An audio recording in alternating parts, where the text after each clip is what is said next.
నమస్కారం. రేపటి ఆశల వార్ది యువకు స్వాగతం. పౌరశాస్త్రం పరిపాలనకు సంబంధించిన వివరాలు అందించే ఈ శాస్త్రమంతా చదివినట్లే ఉంటుంది. తెలిసినట్లుండే సబ్జెక్టు కావడంతో విద్యార్థులు పేజీలకు పేజీలు రాస్తూనే ఉంటారు.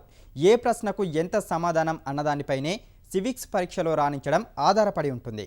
సర్వసాధారణంగా విద్యార్థులు ఎదుర్కొనే ఈ సమస్యతో పాటు మరెన్నో మెలకువలతో సిద్ధమైంది ఇవాల్టి యువ.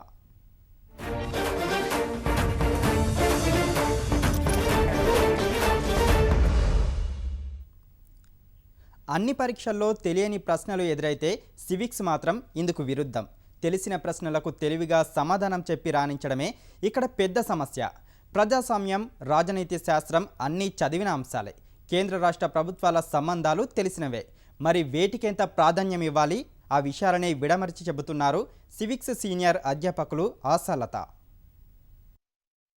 నమస్కారం, నా పేరు ఆశాలత. నేను ఈరోజు సివిక్స్ ఫస్ట్ ఇయర్ పేపర్ గురించి చెప్పడం జరుగుతుంది. సివిక్స్లో మొట్టమొదటిగా సివిక్స్ యొక్క పరిధి, ప్రాముఖ్యత, స్కోప్, ఇంపార్టెన్స్ ఇవి చాలా ఇంపార్టెంట్ టాపిక్స్. పిల్లలు కంపల్సరీగా వచ్చేటువంటి క్వశ్చన్లో ఇది ఒకటి. తర్వాత బేసిక్ కాన్సెప్ట్స్ ఏవైతే ఉంటాయో వాటిని అర్థం చేసుకొని, అవగాహన చేసుకొని, ఇంపార్టెంట్ టర్మినాలజీని గుర్తుపెట్టుకొని రాస్తే బాగుంటుంది. ఏవైతే రాజ్యం, స్టేట్, లా, లిబర్టీ, ఈక్వాలిటీ, జస్టిస్ ఇవన్నీ కాన్సెప్ట్స్.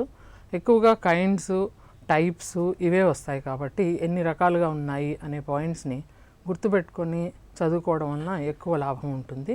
తర్వాత ఈనాటి ప్రభుత్వాల గురించి, democracy, types of democracy, constitution, ఎన్ని రకాలైన కాన్స్టిట్యూషన్స్ ఉంటాయి, వీటి గురించిన అవగాహన జనరల్ అండర్స్టాండింగ్ లాగా ఇది మన ప్రభుత్వం అని అనుకొని నేర్చుకుంటే, నేను ప్రపంచంలో ఉన్నటువంటి ప్రభుత్వాలను గురించి నేర్చుకుంటున్నాను అనే ఒక అండర్స్టాండింగ్తో నేర్చుకుంటే, parliamentary government, presidential government, government types ఇవి చాలా ఇంపార్టెంట్ క్వశ్చన్స్, చాలా జనరల్ క్వశ్చన్స్. టర్మినాలజీని గుర్తుపెట్టుకొని ఈ జనరల్ క్వశ్చన్స్ని కనుక అర్థం చేసుకుంటూ చదివితే సివిక్స్లో మార్క్స్ చాలా చక్కగా వచ్చే అవకాశం ఉంటుంది. నా పేరు రక్షిత్ చౌదరి. మామూలు సివిక్స్లో థియరీ క్వశ్చన్స్ లెంతీగా ఉంటాయి. వాటికి టైం మేనేజ్మెంట్ ఎలా చేయాలి? సివిక్స్లో జనరల్గా పిల్లలు భయపడేది లెంతీనెస్ గురించే. కానీ పాయింట్ అర్థం చేసుకొని ఆ పాయింట్కి తగినంత వివరణ ఇస్తే మార్కులు తప్పకుండా వచ్చే అవకాశం ఉంటుంది. ఫర్ ఎగ్జాంపుల్, స్కోప్ కానీ, ఇంపార్టెన్స్ ఆఫ్ సివిక్స్ కానీ, పొలిటికల్ సైన్స్ కానీ మనం తీసుకుంటే ఆ స్కోప్కి సంబంధించిన పాయింట్లన్నీ యారో మార్క్ పెట్టుకొని రాసుకోవాలి. ప్లస్ టైం మేనేజ్మెంట్ ఎక్కువగా పిల్లలు ఏం చేస్తారంటే జనరల్గా ఎస్ఏ క్వశ్చన్స్ ముందు అటెంప్ట్ చేయడానికి ట్రై చేస్తారు. ట్రై చేయడం పర్వాలేదు, వచ్చిందని చెప్పి దానికి ఎక్కువ టైం కేటాయించడం జరుగుతుంది. మొత్తం 3 ఎస్ఏ క్వశ్చన్లు మనకి ఏవైతే ఉంటాయో అవి ఫస్ట్ 50 మినిట్స్ లోపల కంప్లీట్ చేసుకొని, తర్వాత 1 అవర్ 15 మినిట్స్ కనుక 5 మార్క్ క్వశ్చన్స్కి అలాట్ చేసుకొని, ఒక 30 minutes section C 2 mark questions ఏవైతే ఉన్నాయో ఒక్కొక్క క్వశ్చన్కి 2 మార్క్స్ చొప్పున క్యాలిక్యులేట్ చేసుకుంటే మీకు మొత్తం పేపరు ఒక 10 నిమిషాల ముందే అయిపోయే అవకాశం ఉంటుంది. ఆ 10 నిమిషాలు రివైజ్ చేసుకోవడానికి కానీ, ఎక్కడైనా తప్పులు ఉంటే సరిదిద్దుకోవడానికి కానీ, ఇంపార్టెంట్ పాయింట్స్ అండర్లైన్ చేసుకోవడానికి కానీ ఉపయోగించుకుంటే తప్పకుండా స్కోర్ ఎక్కువ సాధించే అవకాశం ఉంటుంది. టైము కరెక్ట్గా మేనేజ్ అవుతుంది. నా పేరు గీతిక. జనరల్లీ 10 మార్క్స్ క్వశ్చన్కి మనం ఎప్పుడు మీరు చెప్పినట్టే లెంత్ బేసిస్ మీద రాయడానికి ట్రై చేస్తాము. అండ్ ప్రజెంటేషన్ అనేది మనకి డిఫరెంట్గా ఇవ్వాల్సి వస్తుంది 10 మార్క్స్కి. ఇంపార్టెంట్ పాయింట్స్ ఎట్లా రాయాలి, లేదా ప్రజెంటేషన్ ఎట్లా ఇవ్వాలి 10 మార్క్స్ క్వశ్చన్స్కి మెయిన్గా? 10 మార్క్స్ క్వశ్చన్స్కి కంపల్సరీగా ఇంట్రడక్షను, కంక్లూజను రాయవలసి ఉంటుంది. ఎందుకంటే అవి ఎస్ఏ క్వశ్చన్స్ కాబట్టి. జనరల్గా మనకి కొన్నిసార్లు 12 పాయింట్స్, 15 పాయింట్స్ ఉంటాయి. కానీ యాక్చువల్గా మీరు కంఫర్టబుల్గా 10 పాయింట్స్ క్లారిటీగా, పాయింట్స్ అనేవి మార్జిన్లో రాయకుండా లోపలే ప్రతి పాయింట్కి ఒక చిన్న యారో మార్క్ పెట్టి దాని మీద నెంబర్ రాసుకుంటూ అన్ని పాయింట్స్ కరెక్ట్గా ఎక్స్ప్లెనేషన్ ఇచ్చుకుంటూ పాయింట్ అండర్లైన్ చేసుకుంటూ కనుక మీరు రాసి కరెక్ట్ అయిన కంక్లూజను, దానికి తగిన కంక్లూజను, సరైన ఇంట్రడక్షను, ఆ క్వశ్చన్ దేని గురించి అడుగుతున్నారో దానికి 2 లైన్లు ముందుగా ఇంట్రడక్షను, కంక్లూజన్ ఇచ్చి ఈ 10 పాయింట్లు కనుక మీరు కరెక్ట్గా అండర్లైన్ చేసి ఆ నంబర్స్ ఏవైతే ఉన్నాయో అవి కాలంలో కాకుండా లోపల కన్ఫ్యూజన్ లేకుండా లోపల చిన్న యారో మార్క్ పెట్టుకొని రాసుకోవడం వలన దిద్దే వాళ్ళకు కూడా అది ఈజీగా ఉంటుంది, మీకు కూడా కంఫర్టబుల్గా ఉంటుంది రాయడం అనేది. నా పేరు అఖిల. ఎగ్జామ్లో పేపర్ ఏ విధంగా ప్రజెంట్ చేస్తే ఎక్కువ మార్క్స్ స్కోర్ చేసే ఛాన్సెస్ ఏమైనా ఉన్నాయా? సివిక్స్ పేపర్ రాసేటప్పుడు ఏవైతే లాంగ్ ఆన్సర్ క్వశ్చన్స్ ఉంటాయో మనకి ఎక్కువగా కంపల్సరీగా స్కోప్ కానీ ఇంపార్టెన్స్ కానీ తప్పకుండా వస్తుంది. తర్వాత రైట్స్ గురించి కానీ, డెమోక్రసీ గురించి కానీ, గవర్నమెంట్ గురించి కానీ తప్పకుండా 10 మార్క్స్ క్వశ్చన్స్ వచ్చే అవకాశం ఉంది ఈ చాప్టర్స్లో. ఈ చాప్టర్స్ మీద ఎక్కువ కాన్సన్ట్రేట్ చేసి ఆ 10 మార్క్ క్వశ్చన్స్, మిగతా అవన్నీ 5 మార్క్ క్వశ్చన్స్ సరిగ్గా అటెంప్ట్ చేసి 2 మార్క్స్కి వచ్చేవరకు కేవలం బేసిక్ కాన్సెప్ట్ గురించి వచ్చిందా రాలేదా అనే టెస్టే ఎక్కువ ఉంటుంది.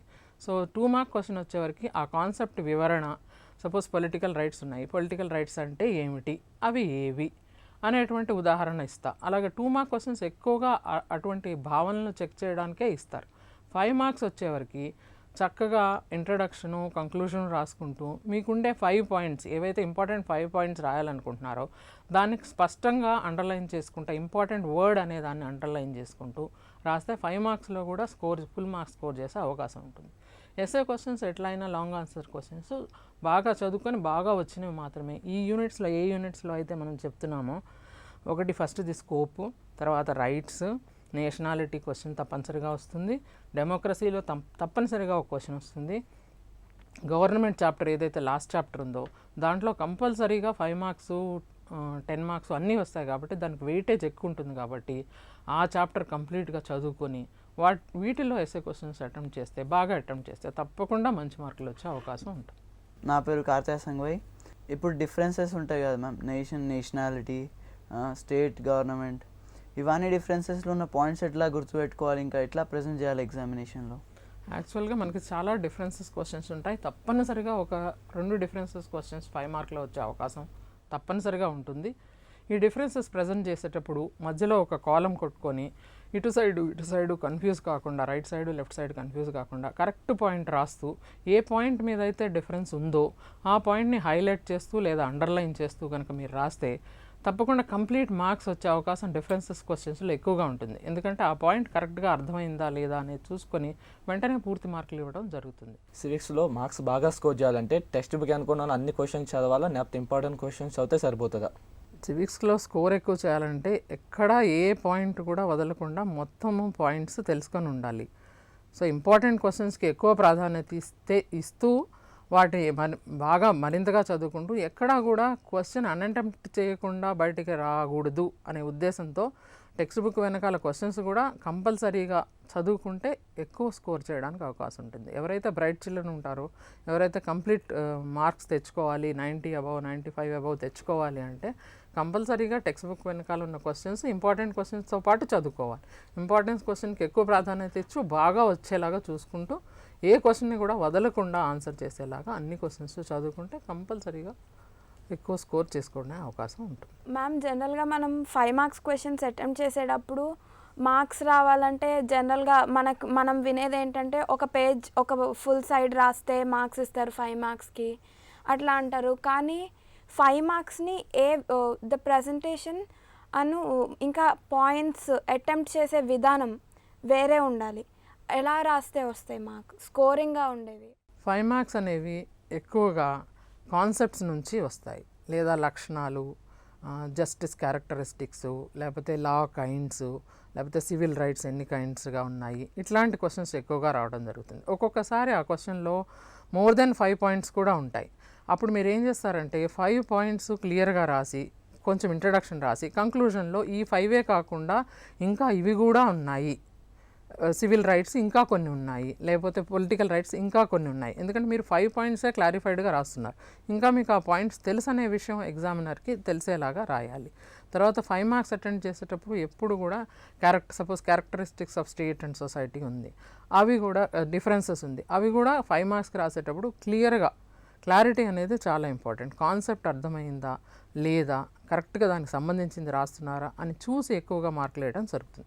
ప్లస్ మీరు పాయింట్ కూడా 5 మార్క్సే కదా అని అండర్లైన్ చేయకుండా వదిలేయకండి. ప్రతి పాయింట్ కూడా ఇంపార్టెంట్ టర్మినాలజీ ఏ పాయింట్లో ఆ పాయింట్కి ప్రాధాన్యత ఏది ఉందో దాన్ని అండర్లైన్ చేసుకుంటూ రాయడం వలన 5 మార్క్స్ అటెంప్ట్ కూడా బాగా జరుగుతుంది.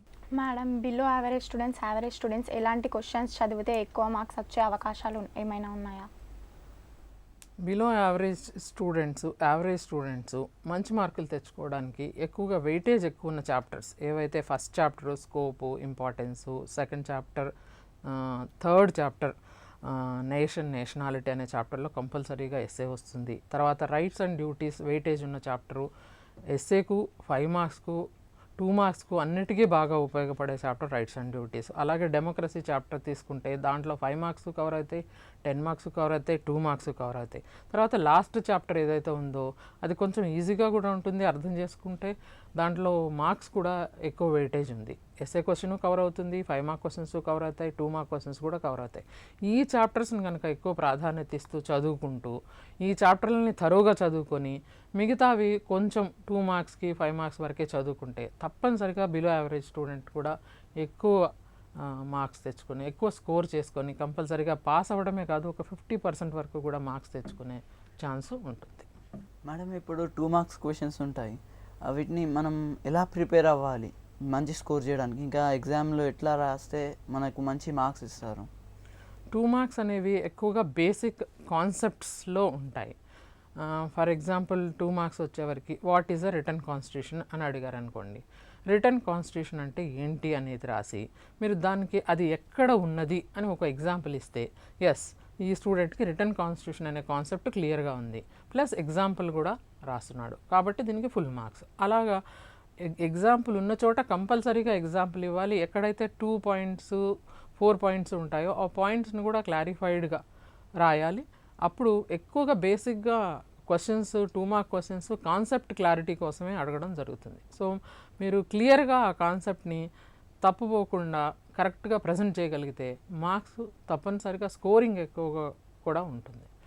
తప్పనిసరిగా ఫుల్ మార్క్స్ పడడానికి ఎక్కువగా 2 మార్క్స్లో అవకాశం ఎక్కువ ఉంటుంది. ఎక్కువగా సివిక్స్ అంటే పిల్లలు లెందీనెస్ పేపర్ చాలా రాయాల్సి ఉంటుంది, రాసి చేతుల నొప్పులు పుడతాయి, ఇలాంటి మాటలు చెప్తూ ఉంటారు. ఎగ్జామ్ బయటకు వచ్చినాక మాకు టైం సరిపోలేదు, మేము చాలా చదువుకున్నాము అయినా రాయలేకపోతున్నాము అని. కానీ అది కరెక్ట్ కాదు. కరెక్ట్ టైం ప్లానింగ్తో చేసుకొని ఇంపార్టెంట్వి అనవసరమైన విషయాలు రాయకుండా కరెక్ట్గా టు ద పాయింట్ రాసితే తప్పకుండా స్కోరింగ్కి బాగుంటుంది, పేపరు చక్కగా ప్రజెంట్ అవుతుంది.